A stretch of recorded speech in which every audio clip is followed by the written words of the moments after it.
Perdí a toda mi familia en una sola noche. Me llamaron traidora, envidiosa, la peor de las hijas. Pero lo que no saben es que con mis palabras no destruí a mi familia. La salvé de un monstruo que ellos mismos crearon con sus propias manos. Para entender la explosión, primero deben caminar conmigo por los pasillos del museo. Así es como llamaba la casa de mi infancia. No era un hogar, era una exposición permanente dedicada a la vida y obra de San Daniel, el primogénito, el elegido, el sol de nuestro pequeño sistema solar familiar. Desde que tengo uso de razón, mi propósito era orbitar a su alrededor. Las paredes de nuestra sala de estar eran un mapa de su vida. Fotos de sus equipos de fútbol, medallas de torneos de debate, certificados de excelencia académica. En un rincón, sobre una pequeña mesa, había una sola foto mía de la escuela, usualmente cubierta de polvo. Era un recordatorio sutil pero constante de mi lugar en el universo. Esta dinámica no nació de la nada. Fue esculpida, día a día, con pequeños cinceles de injusticia. El incidente del jarrón de porcelana. Tenía 8 años. El jarrón de la abuela, una horrible pero carísima pieza de porcelana, era el objeto más sagrado de la casa. Teníamos prohibido jugar a la pelota dentro. Un día, Daniel, con la confianza que solo un rey de 11 años puede tener, decidió que la regla no aplicaba para él. Su lanzamiento fue malo. El sonido del jarrón haciéndose añicos fue como el fin del mundo. El pánico en sus ojos fue instantáneo. Corrió hacia mí, me agarró las manos y susurró: por favor, di que fuiste tú. A ti solo te gritarán, a mí me van a matar. Yo, que lo idolatraba, que creía que mi deber era protegerlo, asentí. Cuando mis padres llegaron, me declaré culpable. Recuerdo la decepción en la cara de mi padre. No puedo creer que haya sido tan irresponsable, me dijo. Me castigaron un mes. Daniel no dijo nada. Se quedó en el marco de la puerta, observando mi sentencia con una expresión que años después identifiqué como alivio. Esa fue la primera vez que entendí que mi bienestar era negociable. El suyo no. La gran estafa de la Feria de Ciencias. A los 12, mi obra maestra fue un pequeño robot seguidor de líneas. Meses de trabajo, de noches leyendo manuales, de quemaduras con el soldador de estaño. Daniel, por supuesto, recordó que tenía un proyecto la noche anterior. Lo vi espiar mi creación. A la mañana siguiente, apareció con un robot similar, pero más grande, más vistoso. Papá lo había llevado a primera hora a comprar piezas. Ganó, claro. Cuando intenté reclamar, con la voz ahogada por las lágrimas, mi madre me apartó. Cariño, dijo con esa dulzura que usaba para administrar veneno. Las buenas ideas están para mejorarse. En lugar de quejarte, deberías estar orgullosa de que tu hermano vio potencial en tu pequeño hobby. Me estaba diciendo que mi trabajo era solo la materia prima para su éxito. El coche y la gran mentira familiar.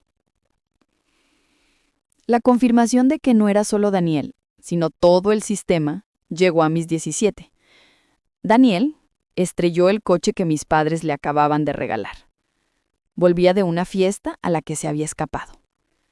La parte delantera estaba destrozada. A la mañana siguiente, él y mis padres representaron una obra de teatro digna de un premio. La historia: se lo habían robado y lo habían estrellado unos vándalos. Fueron juntos a poner la denuncia. Yo los vi mentirle a un policía con una naturalidad que me heló la sangre. Entendí que mis padres no estaban ciegos ante los defectos de Daniel. Eran sus cómplices activos. Preferían cometer un delito que admitir que su hijo perfecto era, en defecto, imperfecto. Mientras tanto, yo crecía. Me licencié en diseño gráfico y fundé mi propio pequeño estudio. Era mi rincón de orgullo silencioso, un éxito que mis padres despachaban con un «hace dibujitos, es creativa».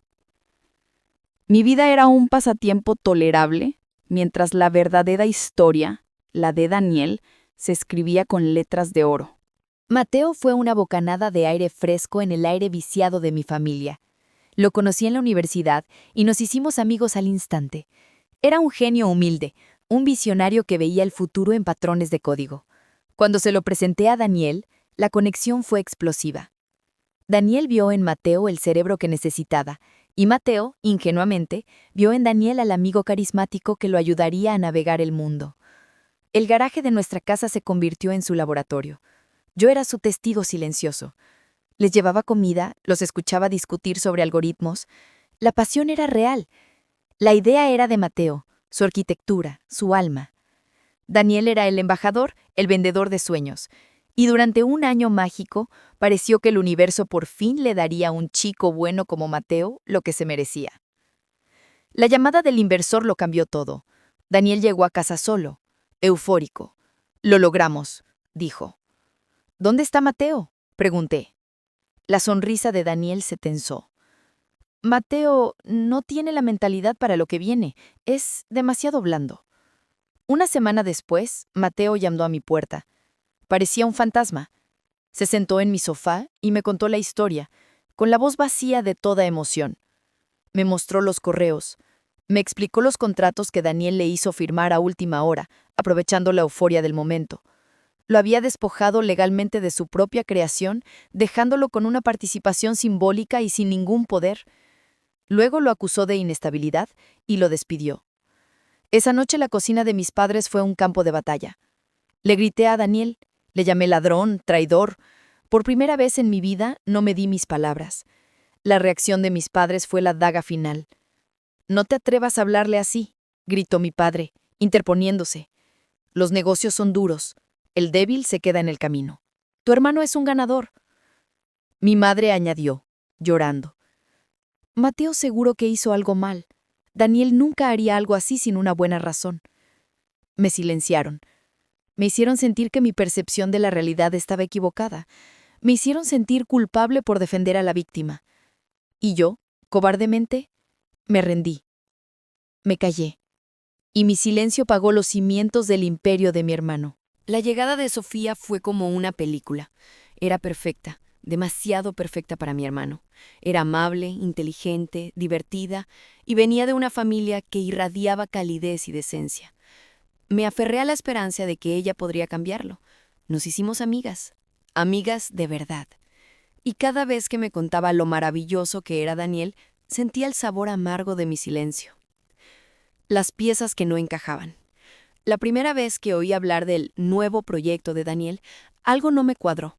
Daniel es incapaz de no presumir, pero esta vez era evasivo. «Es tecnología cuántica disruptiva», decía con grandilocuencia, pero sin detalles. Empecé a investigar. Como diseñadora, se busca registros. Pasé una noche entera en línea. La nueva empresa de Daniel, Quantum Leap Innovations, no tenía empleados registrados ni oficina física. Su dirección fiscal era un apartado de correos en un paraíso fiscal. No era una empresa, era un espejismo. La conversación en el balcón. El descubrimiento final fue accidental. Estaba en casa de mis padres buscando un libro y escuché la voz de Daniel en el balcón. Hablaba por teléfono. Su tono era el que yo conocía tan bien, el del depredador. El viejo es un pez gordo, pero un sentimental. Cree en la palabra de un hombre. Ya me ha prometido la inversión. Después de la fiesta, con toda la familia de testigo, no podrá echarse atrás.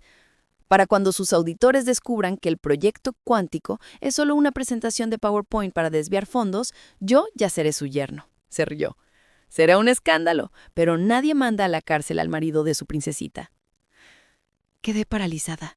No iba a traicionar a un socio, iba a devorar a una familia entera. El último intento. Antes de la guerra, siempre hay una última oportunidad para la paz.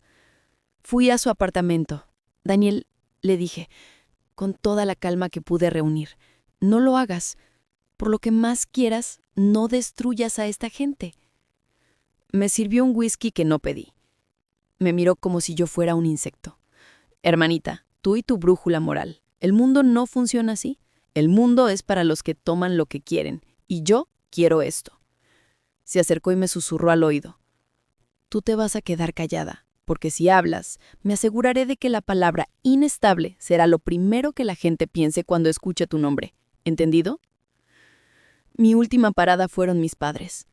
La escena fue una repetición de la de años atrás con Mateo, pero peor. Mi padre me llamó venenosa, mi madre destructiva. Me prohibieron acercarme a Sofía, me ordenaron sonreír en la fiesta o atenerme a las consecuencias. La fiesta era el escenario perfecto para la coronación de un rey. Un salón lujoso, champaña, sonrisas falsas. Yo me sentía como un agente extranjero en territorio enemigo. Cada minuto era una tortura. La madre de Sofía me abrazó y me dijo lo feliz que estaba. Tuve que sonreír. Vi a Sofía mirar a Daniel con un amor tan puro que me rompió el corazón. El padre de Sofía, un hombre digno y bueno, se levantó para el brindis. Su discurso fue largo.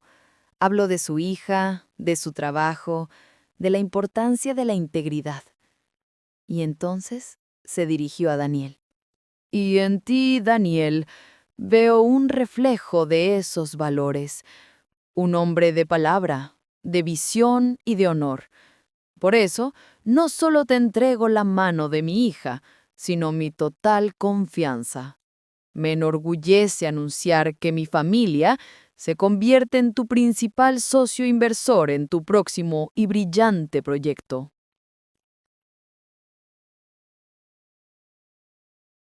El salón estalló en aplausos y en medio del ruido, Daniel me miró. Me sonrió. Era una sonrisa de triunfo absoluto, la sonrisa de un Dios que no puede ser tocado. Y en ese instante, algo dentro de mí se rompió. O tal vez se reconstruyó.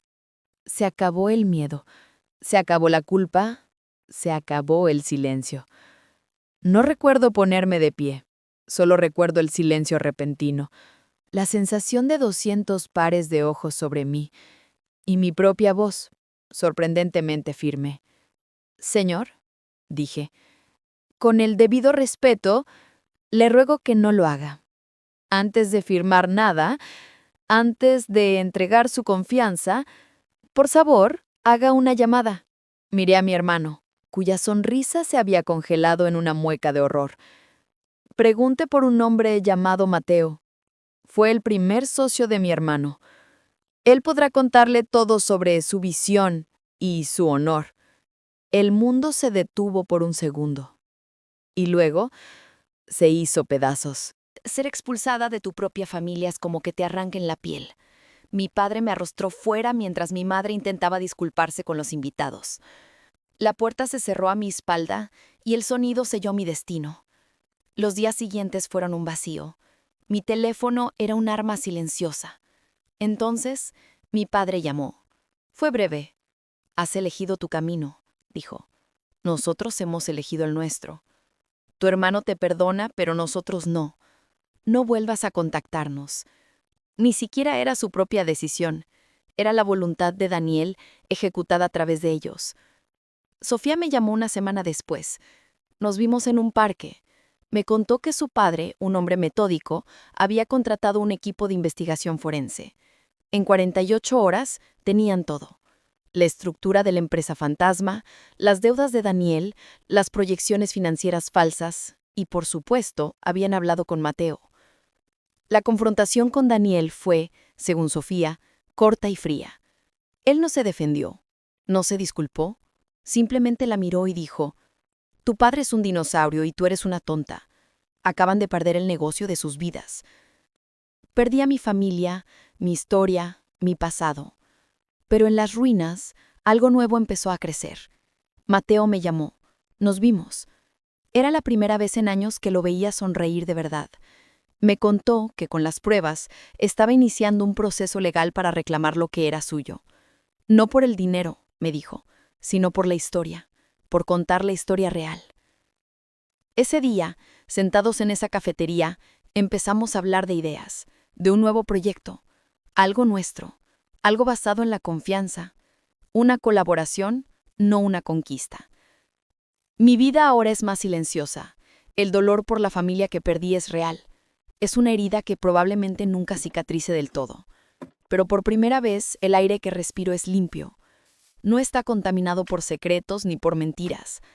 He dejado de ser una sombra en el museo de otro y he empezado a construir mi propia casa, pequeña y modesta, pero con cimientos de verdad.